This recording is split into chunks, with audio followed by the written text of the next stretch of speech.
ক্রিকেটের তিন ফরম্যাটের মধ্যে ওয়ানডে ফরম্যাটে দারুণ শক্তিশালী ছিল বাংলাদেশ। প্রতিপক্ষ শক্তিশালী হলেও মাঠে লড়াই হতো দুর্দান্ত। কিন্তু গত ২-৩ বছর ধরে ৫০ ওভারের ক্রিকেটে ভালো সময় কাটছে না টাইগারদের। গত ১২ মাসে ৯ ওয়ানডে খেলে মাত্র জয় পেয়েছে একটি। টাইগারদের এমন বাজে পারফরম্যান্সে ২০০৬ সালের পর প্রথমবারের মতো ওয়ানডে র্যাঙ্কিংয়ে ১০-এ নেমেছে বাংলাদেশ।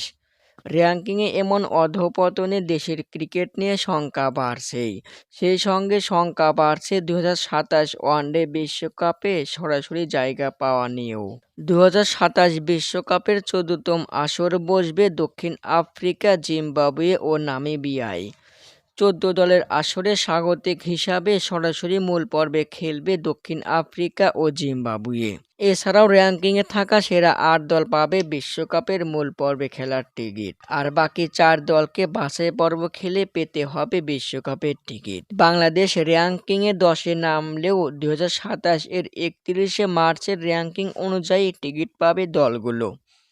কিন্তু টাইগারদের যে পারফর্ম তাতে বাছাই পর্ব খেলতে হবে নিশ্চিত। সেক্ষেত্রে বাছাই পর্বে আয়ারল্যান্ড, স্কটল্যান্ড, ওমান, নেদারল্যান্ড, যুক্তরাষ্ট্র, কানাডা, নেপাল ও নামিবিয়ার বিপক্ষে বাছাই পর্ব খেলেই বিশ্বকাপের টিকিট নিশ্চিত করতে হবে বাংলাদেশকে। তবে এর আগে টাইগাররা যদি আগের ফর্মে ফিরে আসে তাহলে বাছাই পর্ব ছাড়াই বিশ্বকাপের টিকিট পাবে বাংলাদেশ।